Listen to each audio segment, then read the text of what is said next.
Degeneracy.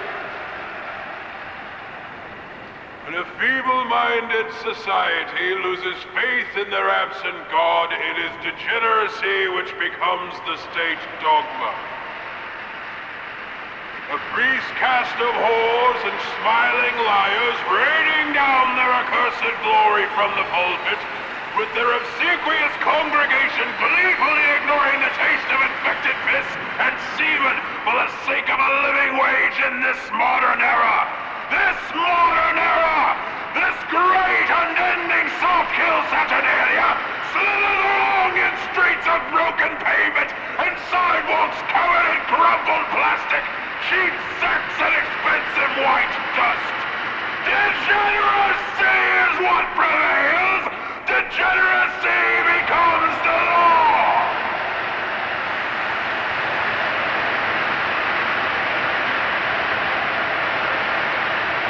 What is the cure? This mass worship of the body can be kept in balance only by the worship of warfare. As the young try to flood the greatest civilization on Earth with unwanted pregnancies, the old will assuredly vote for the enemies of their enemies, and, through unending conflict, will keep the tide at bay with piles and piles of burning human remains. There will be, as there only ever was, no worship of the body, but for a dead body. Throughout this age of sentience, this long, twisted tribulation, man has asserted his presumed godlike powers in this way above all others. He is a creator when a bastard is made, and a destroyer when a bastard is unmade. And all these atrocities he does in the name of himself alone. These are the sins by which he denies the truth its power, that his primal fear be buried, either beneath the spilled seed of his jovial past, or beneath the shattered ruins of all time to come. It is the latter for which I truly love this species, nearly as much as I despise it.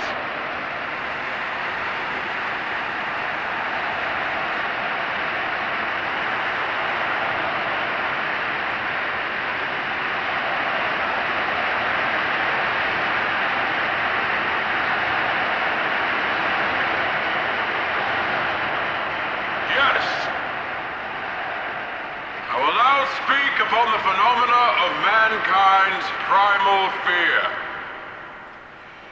In the days of the Holy Gospel, there was much talk of an outer darkness. This was an allusion to the fact that a human's overall well-being had to do with his proximity to the light of the fire.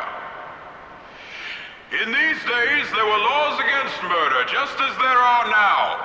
But the followers of God found a means of circumventing this law by forcibly casting social transgressors out into this darkness, the wilderness, where there was much weeping from these outcasts as the beast gnashed their teeth upon them.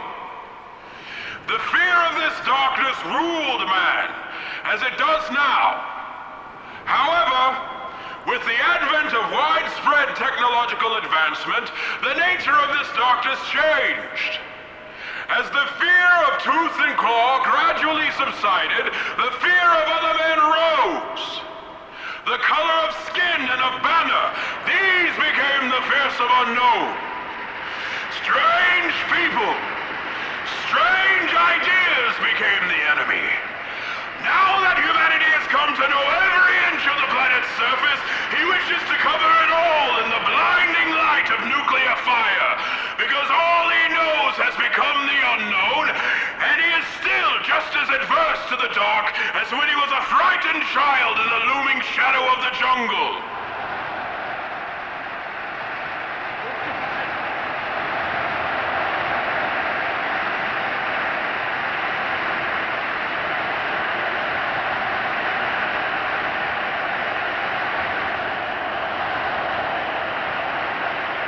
I say to you now, every one of you, that the time has come to emerge from the prison of global convenience culture, from the light and from life itself, and enter the dusk of a new era.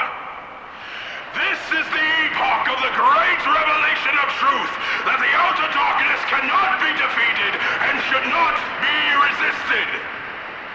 It has always been with you, no matter how desperate your hopes, no matter how sincere your prayers may have been in all your Sisyphean years upon this earth.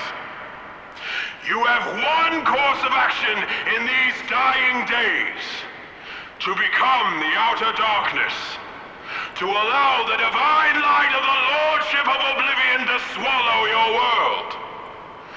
Stop trying to kill time, and instead help time kill. Do not limit yourself to such blasphemous prejudices as race and nationality. The only reason a man needs for taking another man's life is that he is present and breathing. Prepare yourself for the fall of humanity. Immerse yourself in the concealment of the wood, this terrible outer darkness, and await the wandering refuse as they spill out of the urban battlegrounds to meander despairingly across the countryside in search of food. Hunt them and eat them